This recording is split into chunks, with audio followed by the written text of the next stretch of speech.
নারীর ক্ষমতায়ন বাড়ানো এবং শীর্ষস্থানে নেতৃত্ব তৈরিতে রাজনৈতিক দলগুলোর নীতিমালায় পরিবর্তন আনার তাগিদ দিয়েছেন নারী নেত্রীরা। আজ রাজধানীর একটি হোটেলে তরুণ নারী নেতৃত্ব নিয়ে আয়োজিত জনসংলাপে নিজেদের এমন মনোভাব তুলে ধরেন তারা। শ্রমজীবী নারী ও তৃণমূলের নারীদের ভূমিকার স্বীকৃতির দাবিও জানান তারা। বিস্তারিত মিল্টন আনোয়ারের প্রতিবেদনে।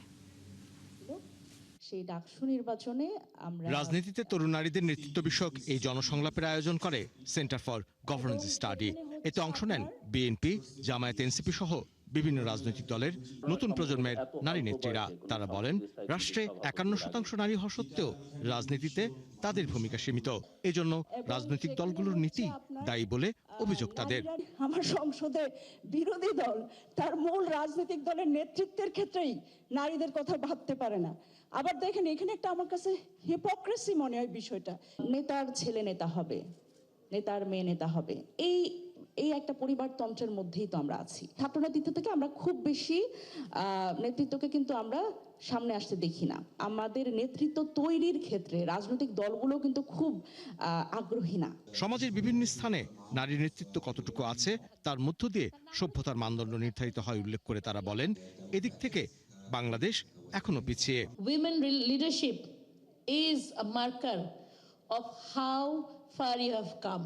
রুয়ান্ডা একটা সিভিল ওয়ারে জর্জরিত দেশ, এখন অ্যামেজিংলি 60% women leadership ওদের সংসদে, এবং আমাদের সংসদে only 2.3% elected women leadership. আপনার একটা প্রফেশনাল আইডেন্টিটি থাকতে হবে, আপনার একটা পলিটিক্যাল আইডেন্টিটি থাকতে হবে, দেন আপনার একটা পার্সোনাল আইডেন্টিটি থাকবে। এই তিনটা আইডেন্টিটিকে আপনি আপনার মতো করে ডিফাইন করবেন। আই এম নট জাজিং এনিওয়ান। দেশে দীর্ঘ সময় নারী প্রধানমন্ত্রী থাকলেও তাদের ক্ষমতায় নিশ্চিত করা যায়নি বলে মন্তব্য করেন পররাষ্ট্র প্রতিমন্ত্রী শামা ওবায়েদ। তার মতে রাজনীতিতে নারীর অংশগ্রহণ বাড়াতে দলগুলোর মানসিকতায় পরিবর্তন জরুরি। আমাদের দেশে নারী প্রধানমন্ত্রী দেশনেত্রী বেগম খালেদা জিয়া ছিলেন, শেখ হাসিনা ছিল, অনেক দিন ছিলেন। তারপরেও কিন্তু উইমেন এম্পাওয়ারমেন্ট যাকে বলে সেটা বস্তুত অর্থে কিন্তু আমরা পাই নাই। রাজনৈতিক দলগুলোর মনস্তাত্ত্বিক পরিবর্তন না হওয়া পর্যন্ত এই সমস্যার সমাধান হবে না।